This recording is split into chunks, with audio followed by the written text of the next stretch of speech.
कोणी कोणाची कॉलर धरली, कोण कोणाच्या पायावर पडली. स्वर्गीय बाळासाहेब पोटावळ्यांना दांडेकर म्हणत होते, कारण यांची खाबुगिरी आणि चाटुगिरी नेहमी जादूगिरी वाटत आली आहे.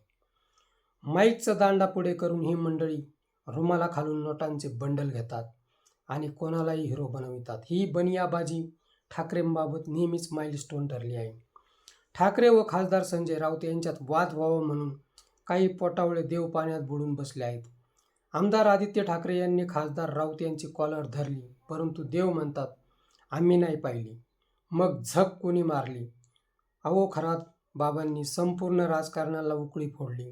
सरकारमधील मोठ्यात मोठ्या धेंडांनी करंगळी कापून काळ्या बाहुलीवर आपलेच रक्त शिंपले.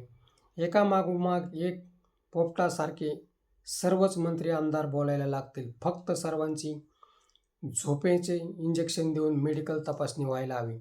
खरात फाईल दाबण्यासाठी राऊतांच्या टाईट कॉलरपर्यंत पोटावळे पोचले आहेत. राऊत यांनी पत्राचाळीतून कुत्रे चाळवाले पिटाळून लावले आहेत. या जन्मात तरी ईडी CBI कुत्रे टोळी खासदार संजय राऊत यांचा नाद करण्याची कोणतीच शक्यता वाटत नाही, तशी हिंमतही दाखवली जाणार नाही. काळाच्या ओघात कॉलर किंग उघडे नागडे होऊन राऊत यांच्या चरणी पडतील, हा नियतीचा अजब खेळ म्हणावा लागेल.